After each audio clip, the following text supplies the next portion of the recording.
Before we left to Kenya, Maraji asked us to do one daily holy water.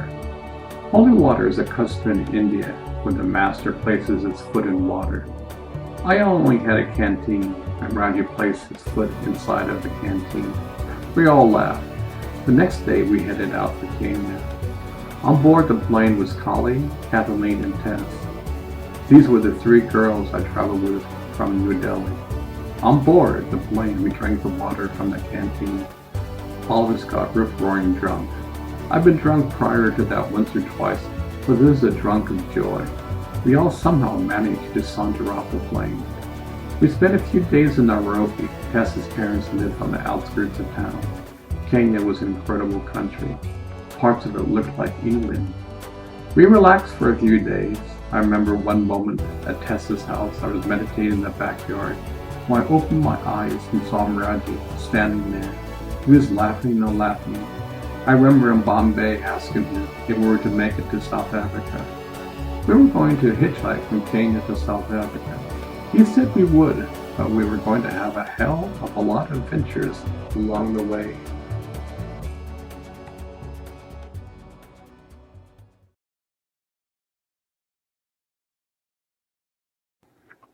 We slowly started to hitchhike from Kenya to South Africa. I have memories of our first night getting a ride and being on the Kenya plains in a horrendous rainstorm. Here we were in Africa, and the only houses around were grass huts. It was quite an experience. I remember one border crossing between Kenya and Tanzania. The Tanzanian border official became very upset because we didn't have a visa to enter the country. Kali became very upset and told the guy off. I was receiving an intuition to be quiet and to respect this officer. They pulled us into a room, and this officer just started to yell to Kali. All of a sudden he stopped and said, "I'm about to throw both of you in jail, but because according to me you've been such a gentleman, I will let you go." Another lesson in intuition. In Tanzania, the Chinese were building a railroad. Thousands of Chinese truck drivers were passing by.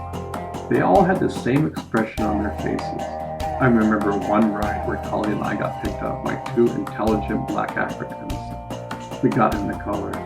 After a few hours of driving, they got out of the car and shot two cows with a rifle. We thought we were next.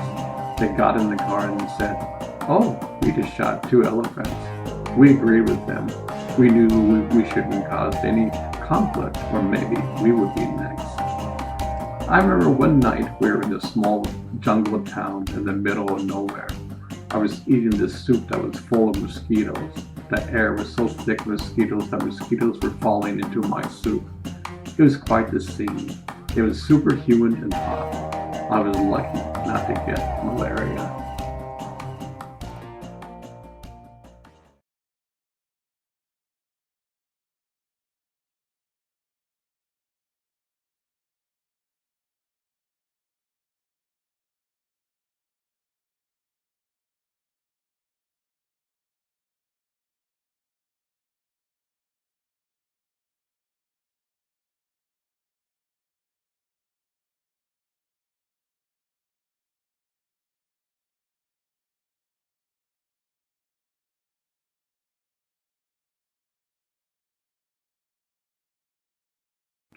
One night, we were sleeping in the tent when a huge thunderstorm came and blew away the tent.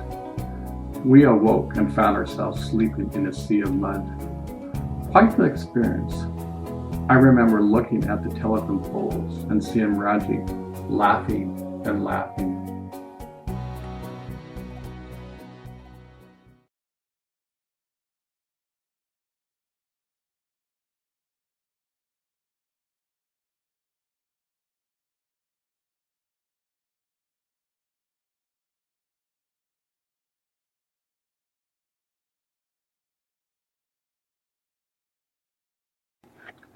Well, we finally met up with Tess and Kathleen. We switched partners. I hitchhiked with Tess to the capital of Zambia. We all decided to meet there. It was quite an experience. We arrived at Lusaka, got out of the car, and moments later, Kali and Kathleen got out of the car. We were all standing there when this Zambian came up to us and offered us to stay at his house. We went to his house, a dairy in the country. His name was Gary. We told him what we were doing and where we were going. At this time, our money situation was zero. A few days before, we ran out of money. I was pleased because I would see that everything would be taken care of. Anyway, Gary's uncle was president of the national TV in Zambia. He could arrange a television interview for us. The next day, around 5 o'clock, after the news, we were on national television. I only wore my Indian whites and no shoes. We had a beautiful interview for about 1 hour. The interviewer was very sincere. There was no sarcasm in his voice. The people of Africa were simple and open people. The TV station received hundreds of phone calls asking, "What was that?"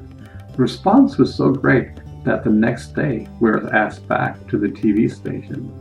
The same phenomena happened. The Indian community heard us and invited us to their community. Every day we would give discourses in their temples and homes. We were treated like kings and queens. They would give us money, watches, and clothes. We had probably at least 6 major meals a day. It is a custom to accept food at someone's home. Each one of our guests would provide a huge spread. I remember one Hindu temple where the priest would take down Krishna's picture and put up Maharaji's picture. This is like the Catholic Church taking down Christ's picture.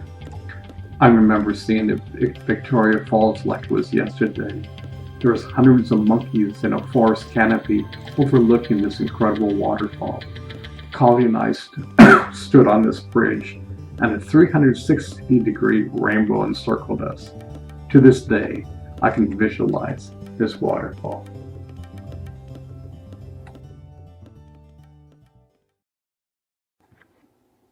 Well, we finally made it to Johannesburg. It was quite the adventure. Somehow we managed to get a visa for South Africa. I spent about 2 weeks in Johannesburg resting up and living in the Indian community. There were a lot of Westerners, Black, and Indians interested. I was sent to Cape Town to prepare for Maharaji's visit. In Cape Town, I stayed in the house of Nigel Fairhead. Nigel and his house were great to me. They lived in town in an old 17th century church. Cape Town was a beautiful place to live. The Cape is surrounded by the Indian and Atlantic Ocean. Nigel introduced me to a fellow surfer, Chris Parker. We became great friends. I hadn't spoken to him in over 40 years until recently. We carried our conversation as it was just yesterday. My days in Cape Town were spent in preparation for Maharaji coming to visit. I would go to the university there and give talks about self-knowledge. The university and student body provided me with a classroom where I could speak. It's kind of funny, I was only 19 years old. The university was real receptive and curious. When Maharaji came to give a talk at the university, the whole student body showed up. I had a great time with Maharaji in Cape Town. There was only one other Westerner besides me. He was Gary Gerard and he was traveling with him. I remember at one point I was in Maharaji's room. We were alone. He was talking about his father, Sri Maharaji. I remember asking questions about his father. Maharaji gave me this magazine that came from England. It contained some of his discourses in England. On the back page was this picture of him. He gave me this magazine and signed it, Sanchi Maharaj. On the back of the magazine, he drew a map of his old school in Dehradun, India. One day we went to the Cape of Good Hope. It was an incredible sight to behold the Atlantic and Indian Ocean merging together at one point. I remember at one point Maharaji and the group had a race to get to the top of the stairs. I couldn't believe how fast he ran. He beat all of us by a long shot. I thought with all my training, I was fast. When I got to the top, I was breathing quite hard. Maharaji was hardly breathing. I remember at one point a South African photographer took our picture. There was 3 of us, Maharaji, his longtime bodyguard, Bihari Singh, and myself. We placed our arms on top of each other's shoulders, just like kids, and said cheese. It was a great moment. The following day, we flew back to Johannesburg. I remember Maharaji passing out Nestle's white chocolates in the plane. We spent another 2 weeks in Johannesburg. Every day we would have people from all of our race, colors, and creed come to the house. For some reason, the South African government didn't do anything about it. We had Westerners, blacks, and Indians all coming together. There was such a harmony. I flew with Raji back to England. I remember the day after I got back, Raji was speaking to a large group of people. I walked into their room and he stopped speaking and turned to me. He said, "Right now, my body is in England, but my soul is in South Africa." It was a remarkable statement. The South African people captured his heart.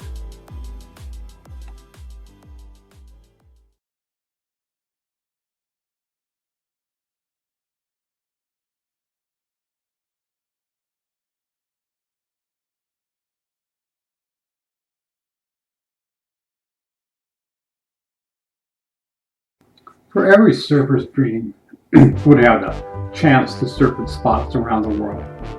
I've been fortunate. I've been able to do that. I surfed in California, Mexico, Hawaii, Brazil, Peru, Ecuador, France, Spain, and South Africa. Probably one of the best ways I ever surfed was in Peru. When I was in high school, I went to a good friend's house named Nick Roth. Well, Nick had this surfer magazine, and both of us saw these pictures of Chacama, Peru. In this picture was a left point break with about 10 waves breaking on this huge point. The picture was so awesome that my dream was someday I would be able to go there. Well, years later, I made it there. The place is called Chacama. It's located in a small fishing village about 10 hours north of Lima, the capital. Chacama, on a good day, is one of God's wonders to the world. The ride, on a good day, is probably 1 mile. It breaks on a sandy bottom. The wind is always offshore. When I was there, a crowded day, it was 4 people in the water. I met this Argentine surfer and we became good friends. I stayed at this funky hotel-like shack for 2 weeks. The entire time it cost me $30. The people were extremely friendly. I'll never forget surfing this place with my Argentine friend. We would wake up early in the morning and just catch wave after wave. The water was like California on a summer day, cold but just right. At lunch every day I would have rice, vegetables, and of course fresh fish. Peru reminded me of California in the mid-50s. The coastline was still very remote. Surfing to me has always been a wonderful experience. I feel completely at home in the water. Surfers all around the world have a common bond. Words just can't describe it. I come from a generation where surfing is more like a surfing spiritual experience.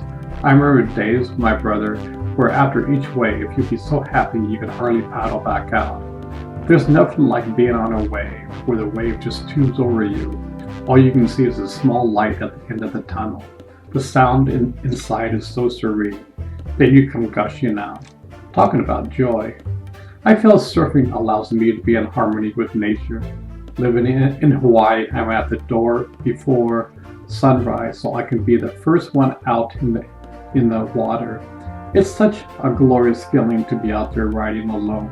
The sunrises are very special. You're out in the water seeing God's paintbrush in the sky.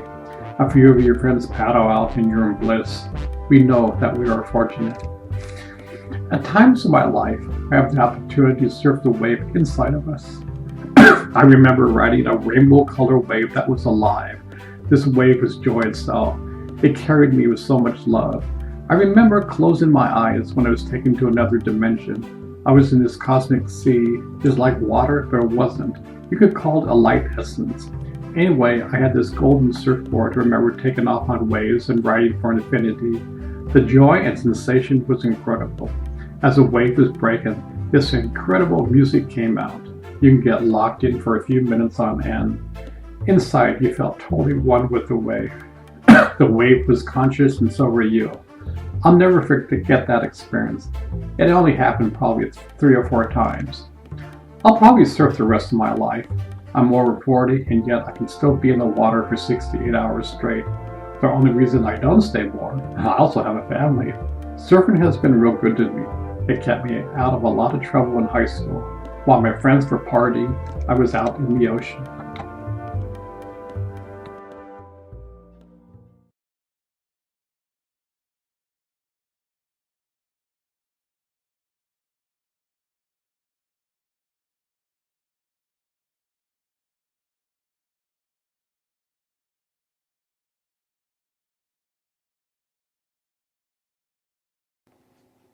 Nick Roth. I have known Nick since junior high school. We went on many surfing adventures in high school. Nick is one of those guys that whatever he touches turns to gold. He was good at whatever sport he played in. Yet at surfing, it seemed he was destined to be a surfer. If Nick was young today, he would be, in my eyes, one of the best surfers in the world. He would have tons of money. Nick doesn't surf for fame, fortune, or glory. He surfs because it's a part of his life. He is an artist when it comes to surfing. He has nothing to prove. He just smiles like a wise man. One funny story is about Nick and his dad. He would call me Electric Man. He said my voice would sound like an electric computer. Years later, I stopped and pondered what he said. It seems like his subconscious was onto something. He was picking something up about me and couldn't quite pinpoint it. To this day, he was one of the only people who picked up that I was different.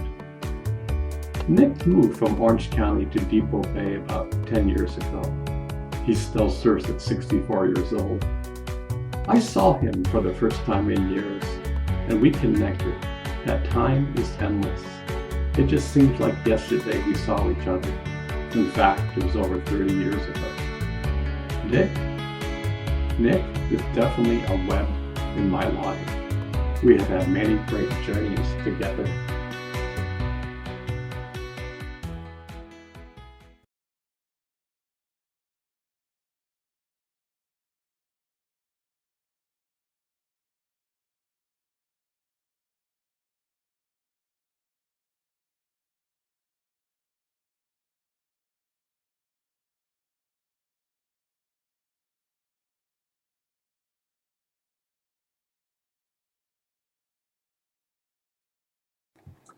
I was working for the Navy as a computer programmer. One day I got off work. I was walking downstairs in the main building I was working in. All of a sudden, this alien is behind me. He looks like a combination of a human and reptilian. I had a little fear, but I knew I would be alright. As soon as I reached the bottom of the stairs, I saw the guard look right at me. I was thinking, do you see what I see? The alien was right at my side. I couldn't believe the guard didn't see him. I laughed to myself and walked out the building. The alien still continued to walk by my side until I got into my car. I entered my car, and the alien sat in the passenger seat. He drove with me for about 10 miles. To this day, I wish I had said something to him. I was still a little bit afraid, not because he was an alien, but this incident caught me totally by surprise. I remember looking at this alien in my car, and I could see him smiling inside. He was friendly, at the same time full of wisdom. I knew I would be okay, but at the same time, there was the eerie feeling that I saw an alien face to face. It's strange in our society, the vast majority of people know there are beings who exist from another planets or worlds, and our government tries to suppress and downplay any activities about UFOs and aliens. Some people might say it was hallucination or a vision. I don't drink, take any drugs, including medical drugs. I get plenty of sleep, etc. This encounter was as real as any physical encounter with any human being I have faced. The only difference was this was an alien. For myself, I knew I had a wonderful encounter with an alien from a different home than Earth. The next time I think I will carry on a conversation and learn more about him. A few minutes later, I was with Saran, who claims to have a mothership within our galaxy. He was taking my family for a walk in Laguna Mountains outside of San Diego. I had no idea where we were going. I had a picnic lunch with me. We probably walked for half an hour. All of a sudden, Saran stopped and with a smile he said, "Do you see anything different about this place?" I looked around and at first glance I thought, "What are you talking about? All I see is forest. Then I started to see what was around me. All around me was a huge circle. Inside of this circle, the leaves, grass, and trees were burnt. I've heard stories about how when a UFO lands, the surrounding area is burned. I know this wasn't man-made or made by nature. It was obvious some craft landed. It was kind of strange that Saran took us on this walk and we just happened to end up there. All of my life, I've been fascinated by dolphins and whales. My favorite show as a kid was Flipper. All my life I wanted to swim with dolphins. I remember one time in Florida, my ex-wife, my daughter Chanda, and I had the opportunity to swim with dolphins. It truly was a dream come true. I have pictures of my daughter on my shoulders, and two dolphins are towing each of us around. I felt so much love and compassion from them. I once had a meditation experience where I was body surfing on this wave of joy, holding onto a dolphin. We had so much fun. There was a time in my life for about 6 months my family would go to SeaWorld in San Diego. At times I would go after work. They had a dolphin and whale pool. After a period of time, the dolphins would get to know you. All these tourists would be amazed. They would have the fish, but they were playing with my family. They couldn't understand it. I just smiled. I developed a great relationship with them. Whenever I came, they would come up and let me stroke with them and play with them. My dream really did come through. Sometimes I feel that dolphins are more in touch with themselves than human beings. Their whole life is immersed in play and harmony. They existed long before man. Maybe we should learn from our brothers of the sea.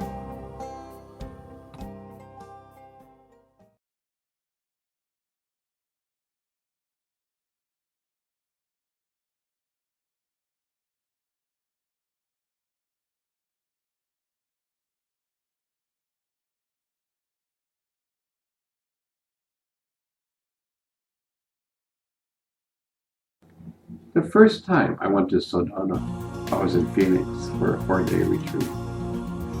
After the retreat, 3 good friends of mine decided to go to Sedona for the day. I've heard a lot about this place. It's so beautiful driving there. It takes about 1.5 hours from Phoenix. Sedona is probably one of the most beautiful places I've ever been to. The red rocks in the midst of the desert mountains is a sight to behold. We spent the day at Bell Rock, a huge rock shaped like Bell. I went back to the Palisades in California the next day. A week later, I get this call from my good friend David. He asked me if I wanted to move to Sedona. He was asked by Mafu to do some design work for a pyramid project. They needed a programmer and someone who knew about computers. I was on my way. I moved into a real neat trailer right by the Oak Creek. This trailer park was very serene. I never saw such a beautiful place to live. Right in my backyard was this incredible creek that ran by. I could hear the water running while I was in my house. My days in Sedona was spent working and hiking. Sedona was an incredible place to hike. There were plenty of trails. I remember one experience I had in Bell Rock. I was halfway up the rocks when all of a sudden I could see through to another dimension. As clear as day, I saw an ocean and whales and dolphins playing in the ocean. It was amazing. Here I was in the desert on this huge bell-shaped rock. In the midst of this, I could see this incredible ocean. It wasn't a hallucination. I could actually see this dimension and the other dimension. I remember hearing about Stephen Hawking's theory of there are 10 dimensions in the universe. He proves his theory mathematically. The red rocks around Sedona is made of finely crushed crystals. Crystals are made of silica. Our brains contain a huge amount of silica. Could it be that this area allows a person to see dimensions that usually we can't feel? It was so amazing to feel right at home in this ocean. I remember this huge whale came up to me and I just gently caressed it with my hands. It reminded me almost like Roger Rabbit.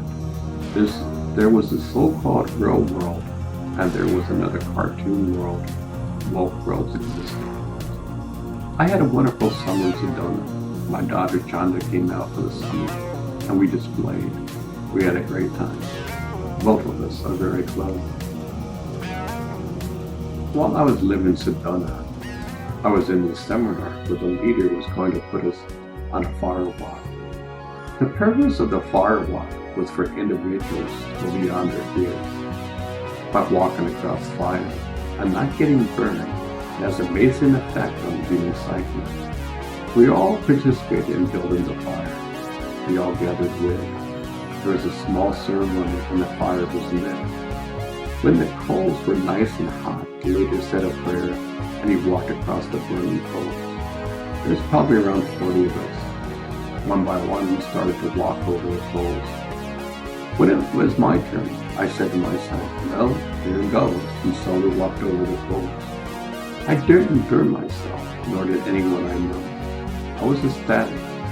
I walked over the coals probably 5 times. Each time I walked over the coals, I became more confident in myself. The last time, a coal even got stuck between my toes, but nothing happened. It was an incredible experience to walk beyond your fears. Fears are meant to be embraced. We are all scared to do certain things. We should take a look at our fears and see that at times they are nothing.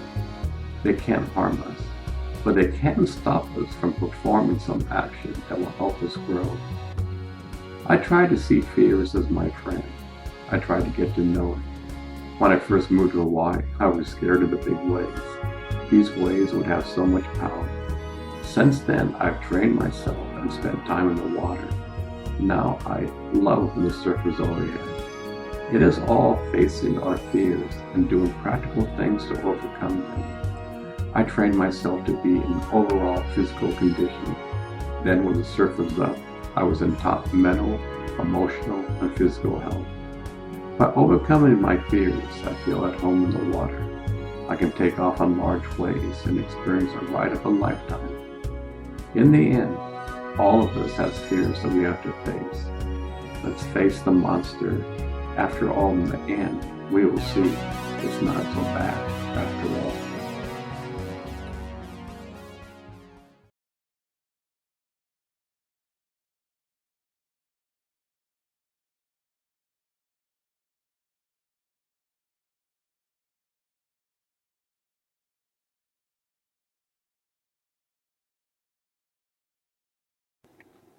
Well, we moved to San Diego. We got this incredible apartment just 1 block from the ocean in Del Mar. Del Mar is a real nice, quaint ocean beach town. We both started to looking for jobs. On Barbara's first day, she went to the Simple Urban Agency. She started talking to the owner and told her about her past jobs. Barbara spent years in the insurance industry. She was once offered $1 million company and turned it down. The owner told her that he didn't have any work, but hold on, I'll be back in a few minutes. I have someone I want you to talk to. In a few minutes, a gentleman from an insurance company comes in. They talk for probably half an hour, and presto, she has a job. At Barbara's first day at work, she finds out he needs a computer system and a computer programmer. Well, who do you think gets that job? I spent the next year working on his system. Is there something beyond coincidence? Maybe synchronicity? After a few months working one day, Barbara realizes she doesn't have a period in quite a few months. She goes to a doctor and finds out she is pregnant. Months later, we have a beautiful girl named Aaliyah. It seems like my dreams really come true. Since we live only a block from the beach, I went surfing a lot. My job from the insurance company ended. I spent the next 9 months working on a visual real estate program. My partner, John Slotsky, and I were both too ahead of our time. We won awards at trade shows, but it was too advanced for its time. We had a few interested takers who wanted to market the program, but nothing happened. This program was one of the first multimedia programs in the States. I wrote a template program that could generate a complete program by designing your program on the screen. It would do everything from your menus to all the most multi-relationship input screens. What would take a programmer a week, I could do in a day. I designed this also for my multimedia stuff. I took it to a major software conference and people were blown away by it. This is the first time at the conference they saw a visual database. Unfortunately, the vendor that supplied me the board went out of business. This is the best board on the market. My money was running a little dry, and I got offered a job from the Navy SEALs. This was an incredible job. I liked working for them. The company that I worked for set up a network. I was a database administrator. I wrote about 10 major programmers. The Navy was into training, so I got to go to many computer conferences and seminars. I loved the lunch hours. The Navy is really into health and fitness. The Navy has a policy. If you exercise, you can take an hour and a half lunch. If you don't, lunch is only for an hour. I, of course, opted for the hour and a half. They had a huge Olympic-sized swimming pool. I would swim a mile a day. There was also a well-equipped exercise room. When there were days of surf, I would go boogie boarding with my friends. There was a beach right across the street. I remember the day of Desert Storm. I called my wife, said I was going to be late. I didn't know what time I was going to return. I couldn't tell her anything. I was assigned to do this computer program. I only had a short time. Thank you, I had my templates. I developed a program in 6 hours. If I didn't have my templates, it would take about a week. There was a 6-month interval I was allowed to work at home. The Navy respected my work, and they had no qualms about me working at home. They knew it wasn't going to take advantage of the situation. I really had a good life. I would wake up in the morning, meditate, exercise, and then head for the beach for a few hours. It was so wonderful to surf every day. I loved the cold water. I had a great wetsuit. I could stay out for hours and never get cold. I remember many incredible surf sessions I would love when the surf was overhead. During the winter, San Diego gets many incredible swells. For me, surfing was an art form. Nothing can describe the experience of riding a wave. I was completely in tune with the waves. My daughter Chanda would come out for the summer. She lived in Philadelphia. We had a beautiful time boogie board in Del Mar. The whole family would go to the beach and just play. I felt truly my life was wonderful. Truly my dreams were coming true. Barbara and I decided that she should stay home with Aaliyah. We both felt it was important to raise our own child. At the same time, we realized the financial burden, but it was well worth it. Barbara poured tons of love into Aaliyah. We both knew that love is truly the answer, especially in the first 5 years. Barbara spent these years focusing on our child. It was time well spent. I had a great family life. Both of us were truly happy with each other.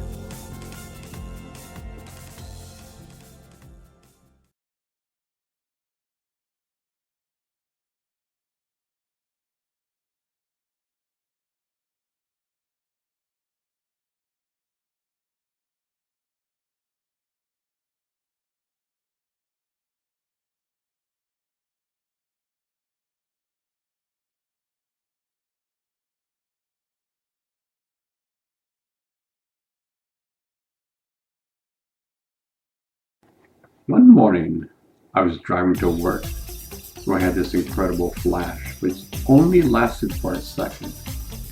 In this flash, I became one with the whole universe. I was the sun, the stars, black holes, galaxy. I knew everything. I was intelligent. Here I was driving down the highway in rush hour traffic when I had this experience. The experience only lasted 1 second, but it had such an impact. It was like a lightning strike. My whole body and being was so charged. Each one of us can have such a realization. It goes beyond time and space. I wonder what would happen if I could tap into this 24 hours a day. Makes you kind of wonder.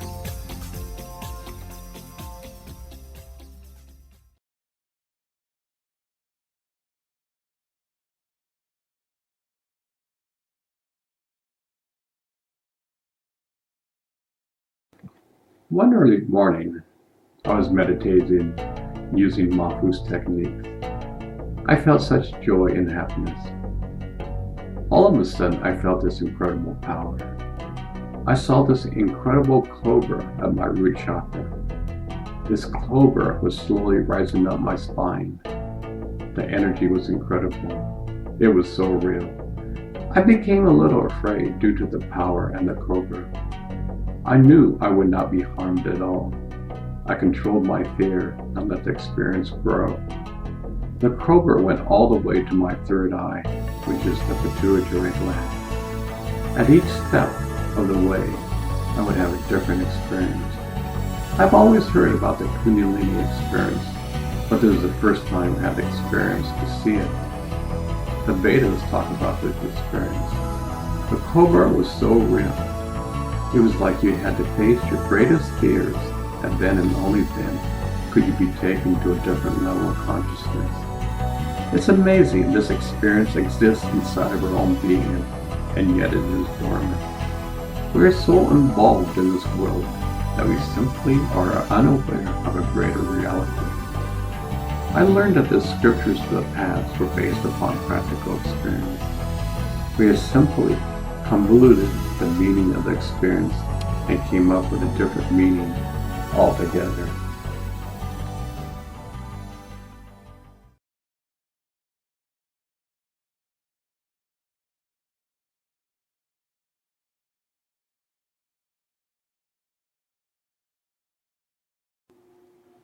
The definition of adventure is the following: engage in hazardous and exciting activity, especially the exploration of unknown territory. I remember as a kid, I took a yoga class. At that time, yoga was unknown in America. Yoga was around during the late 1900s, yet the majority of the population thought it was on the fringe. It was definitely an unknown territory. This love for adventure took me all over the world. With a surfboard in my hand, a backpack on my back, and a yearning to discover my true nature, I was off. I had quite the adventure. I learned the greatest adventures lied inside. This is truly unknown territory. You can live anywhere and have a simple life. By exploring your true nature is the adventure of a lifetime. Lock a person up and put them in solitary confinement and see what happens. The greatest adventure is to tame your mind. That is probably the most difficult thing to do. Mystics have talked about this for thousands of years. Today, yoga is mainstream. Millions of people practice it. Maybe something is going on. We are slowly learning more about life.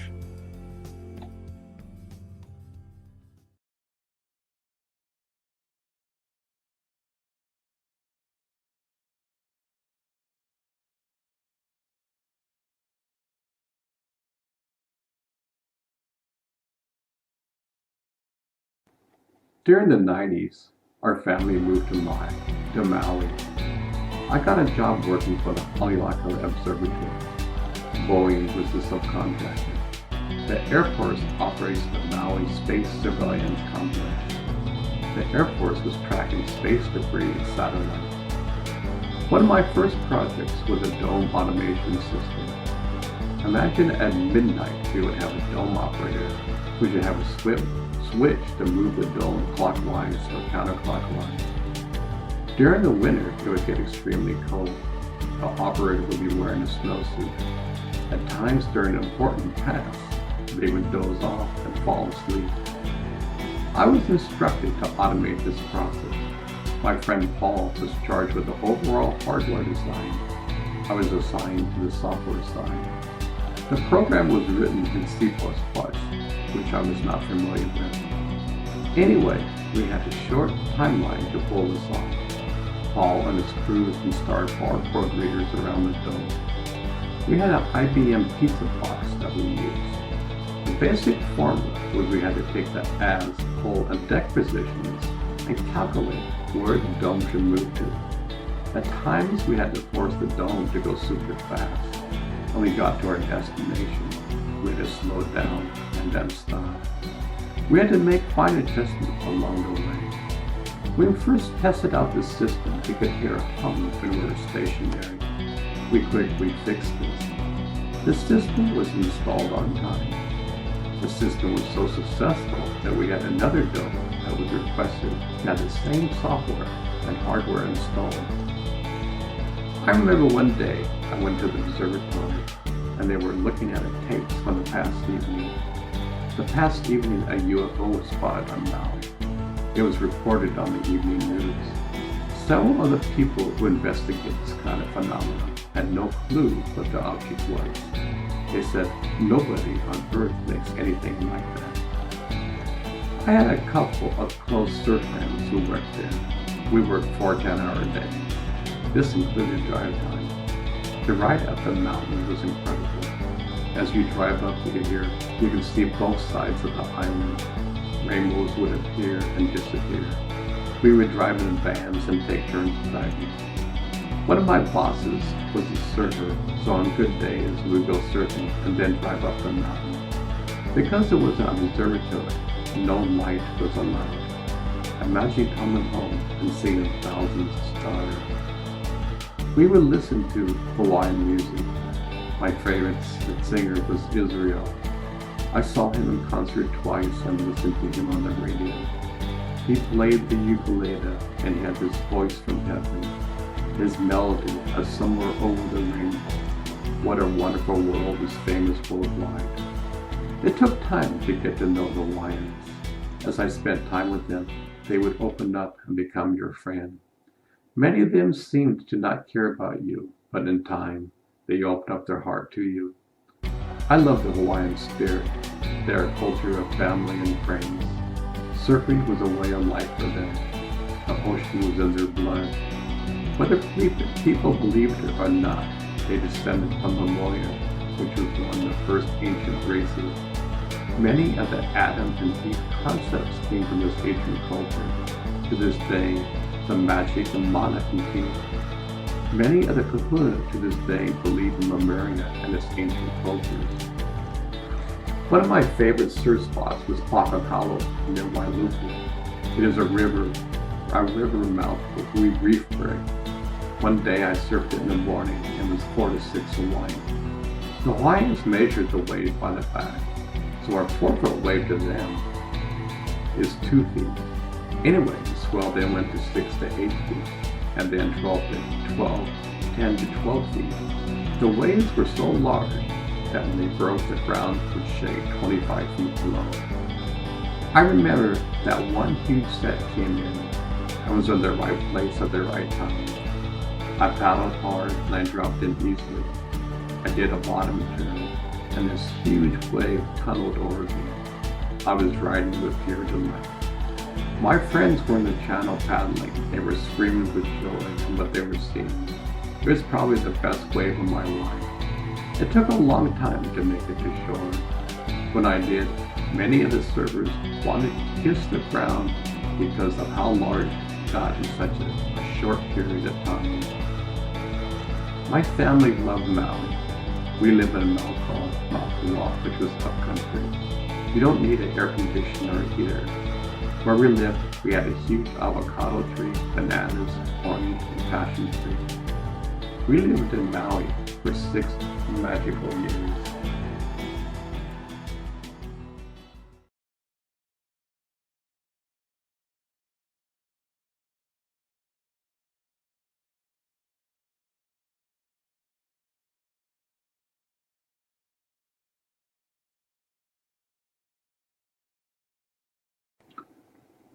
When I first moved to Hawaii, I learned that an old junior high friend was living on Maui.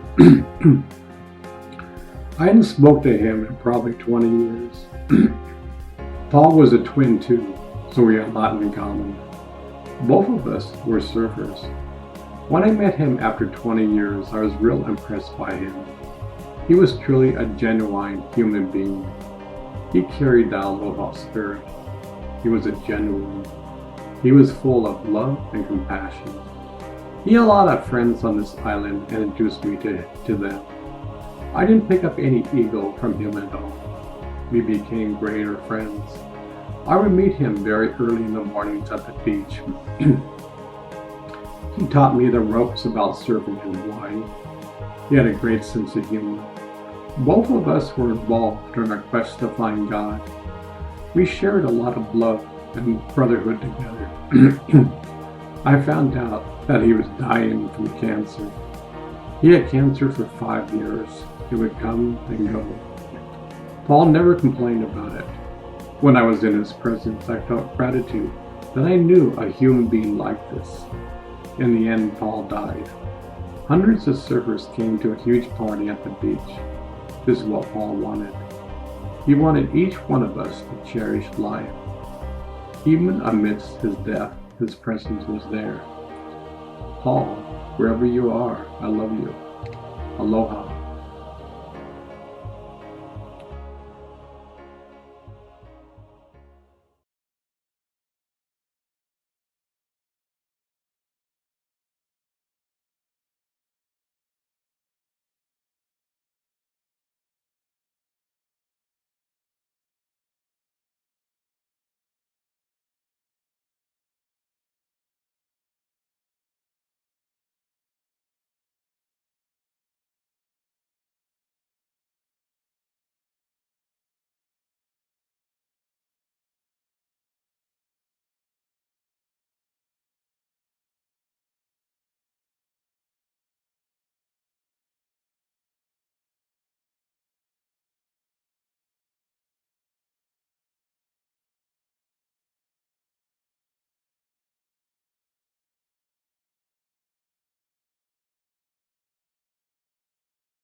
The title of this poem is Pleasant Surprise. My dear friend Shay passed away 2 years ago. We were friends for around 28 years. We considered each other as spiritual brothers. We were on the same path of life. He died without me having the opportunity to say goodbye. Recently, I discovered some tapes that were recorded many moons ago. I was having a reading and Shay was in the house. Shay said he thought there were many people in the room because of such laughter he'd never heard before. When the channel was over, only 3 people walked out of the room. As I listened to the tape, Zoran, who was being channeled, told me I spent time at a planet called Nucleus. Nucleus was a university where people studied God directly. Imagine being able to be the whole universe and to be aware of it. This was the nature of the studies in Nucleus. Anyway, during my early morning meditation, I decided to go to Nucleus. I closed my eyes and went into deep meditation. After several moments, the next thing I knew, I was in a cosmic soup of light, love, and sound. To my astonishment, Shay appeared in the light. You could say he was the light. He had a simple message to deliver. I'm more than okay. Please send my love to all my family and friends. It was so great to hear from my dear old friend. Shay was saying something that was dear to my heart. You are the universe and just don't know it. Shay was in that state of oneness. He was one with his creator. When I was young, I paddled out on a huge day. You always had a little fear inside. The ocean is alive. At times you're almost to the line. A huge set appears in the sky. Before you know it, the white water throws you underneath the water. You're thrown around like the clothes in a washing machine. Eventually you come up. Your board is washed to the shore. You go again and try again. You finally make it out. The wave of the day comes through. You ride it with pure delight. You have overcome your fear for today.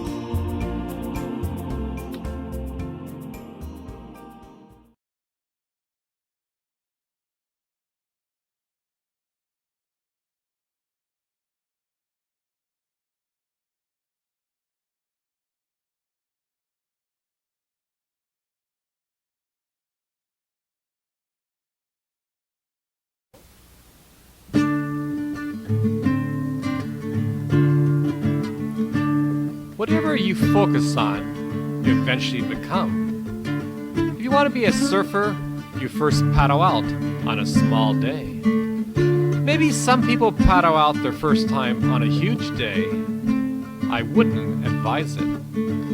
Anyway, at first it's real difficult just learning to paddle the darn board, much less catch a wave. Timing is everything. If you're too late, you will go over the falls, which really hurts. If you don't pass fast enough, you won't catch the wave. What really hurts is when you don't paddle fast enough. The wave can decide that you're going anyway. That is when you learn a major lesson. Anyway, over time, you'll learn how to surf. Years later, you're a surfer. It is a part of your life. Whatever you focus on, you eventually become. If you want to be anything in this world, you must focus on it. Nothing doesn't come overnight. Some things take longer than another does. For time immemorial, man has sought the mysteries of life. Those who focus their life on it eventually become it. In that state, they have nothing to prove. They will act like a child. If someone tells them they're wrong, they will just smile. We can all be in that state. Remember, whatever you focus on, you eventually become. The secret lies inside of you and me.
How can a fish drown in water? How can a man choke on his own words? How can pride and ego bring a country to the brink of war? How can the loss of innocence take away the child inside?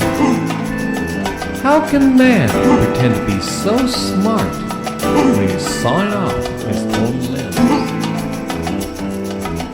Sit still and listen. Inside the silence lies such peace. A wave of bliss is about to release. The secret of creation lies between your eyes. Behold a light more beautiful than anything in this world. This light is pure love, ready to take you on a ride. Surfers ride the waves of the ocean, while a wise man rides the waves of life. Imagine riding the waves of life. Behind your breath lies the answer. Divine music will accompany you. The mind becomes drunk on this bliss. Yet this intoxication is medicine to the soul. For eons of time, man has explored. Buddha, the Christ, and many more have told their story. Behold, the kingdom of God lies within. It doesn't matter if you're a saint or a sinner. We all have the same opportunity to go back home. All it takes is one small step after another. Sit still and listen. The answer to this riddle is found on this easy step. The modern day man looks for God on the moon and beyond. He studies the molecular structure of nature. Through his telescope, he looks for him in all the reaches of the universe. He sends out satellites to search for the unknown. Yet, he doesn't find the answer he's looking for. The wise man looks within his heart and finds the hidden treasure. He finds his way home. Have you ever dialed in to the source of your life? Have you ever felt like you had a conversation with your Creator? How would you like to phone your Creator? What would you say? From time immemorial, we've been wired for a direct connection to God. You don't even need an operator. God lives inside your heart. You are the temple of God. No temple on this planet is as magnificent as you are. The Creator hides inside of you. The phone has been ringing since your birth. Pick up the phone. There are no direct calls. This call is the most important of your life. Please tell Susie or John, and I'll call you back. I've been waiting for this call all of my life. Hello. Words cannot describe the joy inside. Direct communication to the heart. Your heart is filled with love.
The thrill of surfing. Is surfing like a drug? I often wonder. When I first learned how to surf, a famed surfer pushed me into a 1-foot wave. I was hooked. My entire life changed. The adrenaline of life began. Surfing took me all around the world. I remember as kids, my brother and I always paddled out, no matter the size. Is the high from surfing created by the union of the ocean of man? The Hawaiians would say so. For them, relax, have a good time. They watch the ones from the mainland get greedy for catching waves. Surfing was teaching you about life. You can be just like a drug addict with your next fix, or you can be in complete harmony with the wave of life. The choice is up to you. How will you live this life?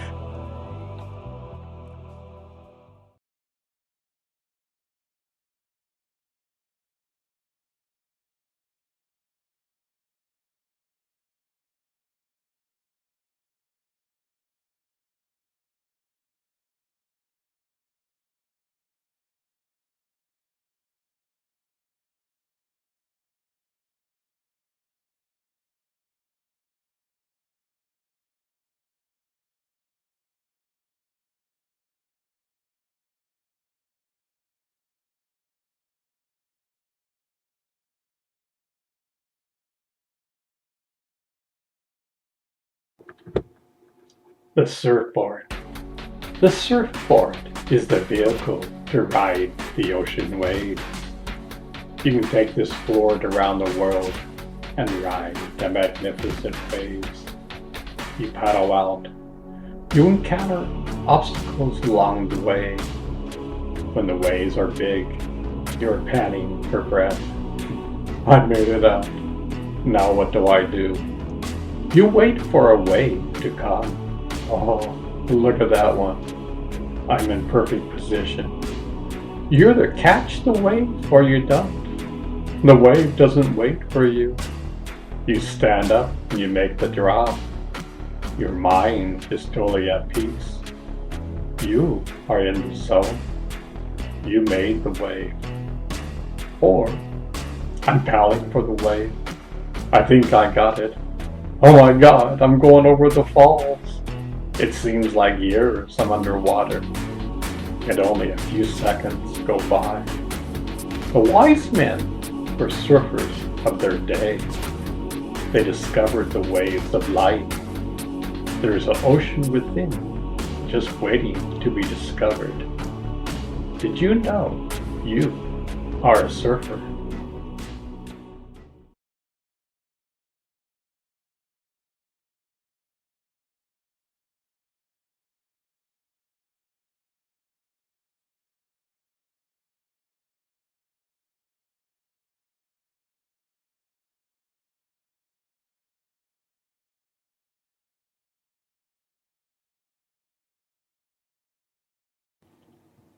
Surfer lost at sea. Yesterday, a surfer was lost at sea. He was trying to paddle in. The waves were huge. It was very windy. This was just before dark. 3 other surfers called the Coast Guard. Unfortunately, by then, it was dark. This morning, the Coast Guard will be out. Hold on, my friend. Help is on the way. Don't try to paddle in. Regain your strength. Try to be calm. May God be with you. We are.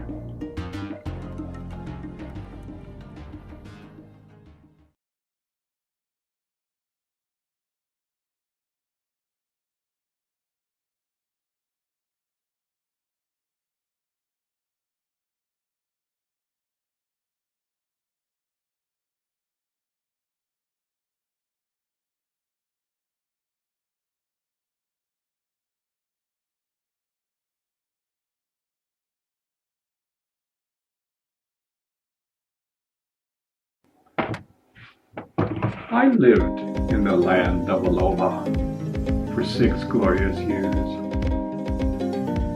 What can I say about paradise? I heard stories how the locals really didn't like the foreigners in their land. Yet, can you blame them? We were born in cannons at their palace during the late 1800s. We said either give up your land or we will blow your queen's palace away. Mind you, this was Christian ministers behind this call. At first, the Hawaiians were somewhat standoffish. Yet once the ice melted, you could see they have hearts of gold. The ocean is their life.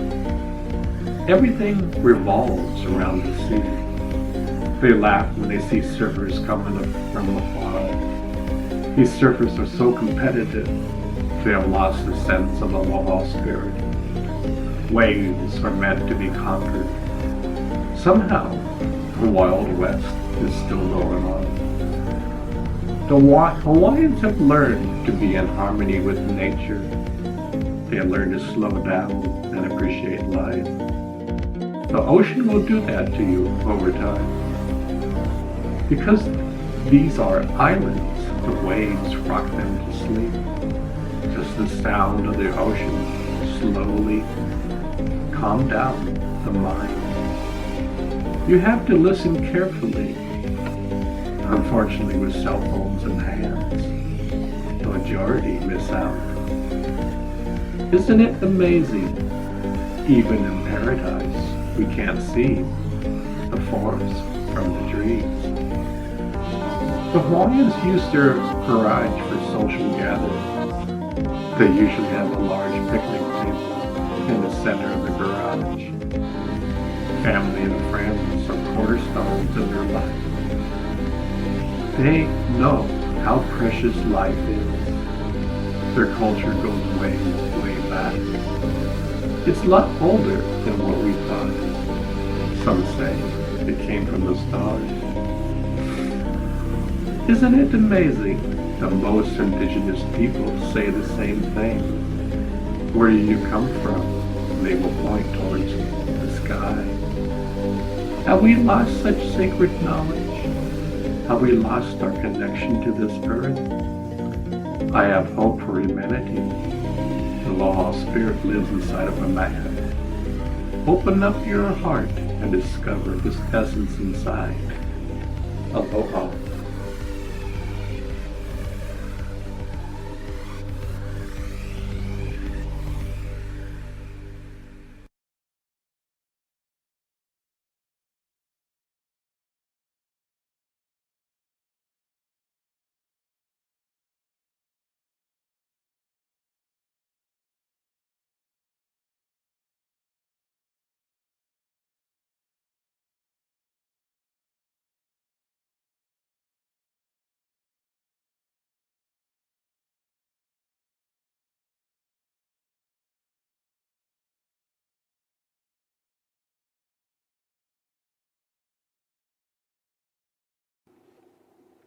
When I was young, I read the book, Be Here Now, by Baba Ramdas.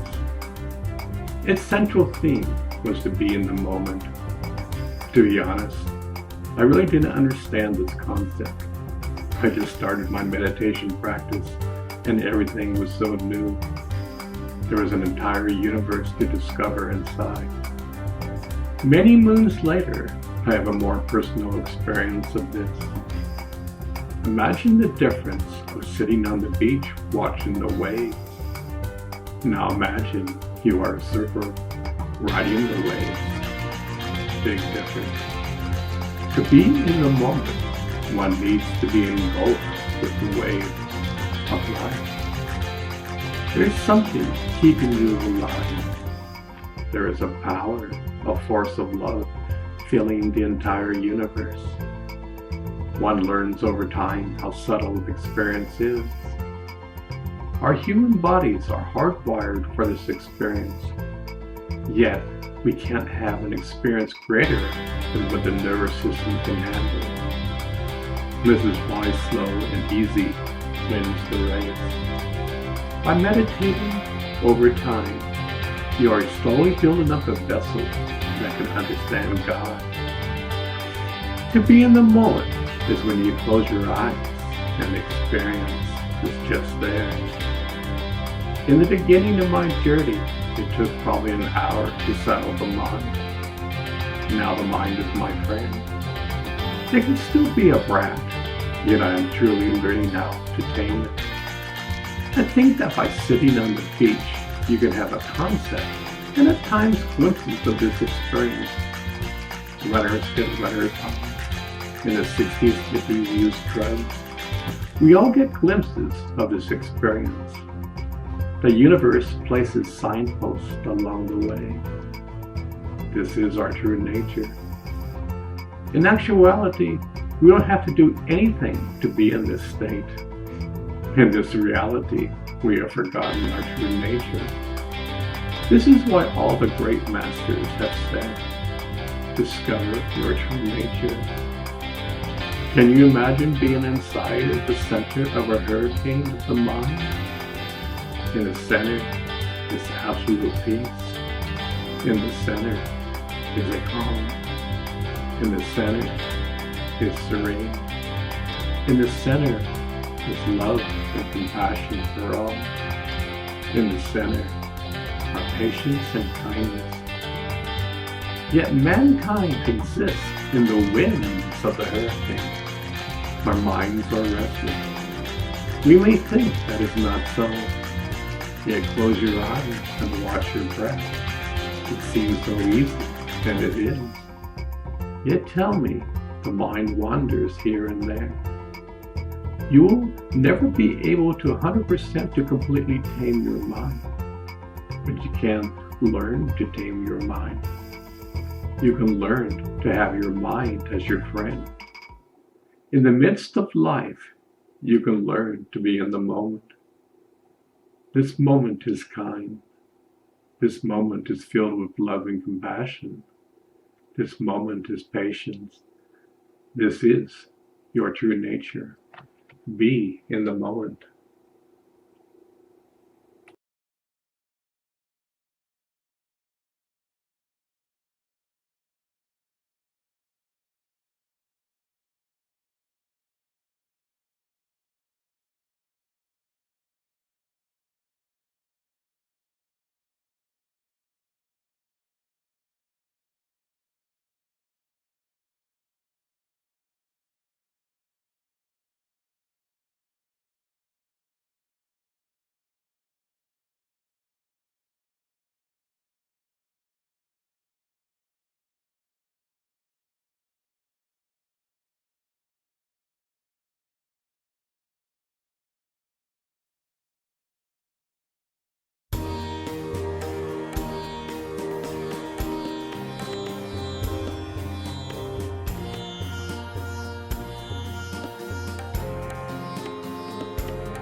True confidence stems from the heart. When you combine the mind and heart together, true confidence arises. It's like the cream rising to the top in a good old bottle of milk. Confidence cannot be faked. People can smell fakeness. People know when a smile is not genuine. Personally, I think all the great masters were confident. They really didn't have anything to prove. They weren't trying to convince you or convert you. They were humble in their ways. A wise man simply smiles. He will not shout at you or get angry when you have a different point of view. His confidence is just like water. It is flowing downstream. Now you may say water isn't powerful. Well, just ask the surfer riding a 50-foot wave. When your life is based upon discovering the truth, you develop confidence. When you begun to tame your mind, you develop confidence. Confidence can be cultivated. Plant a seed in your heart.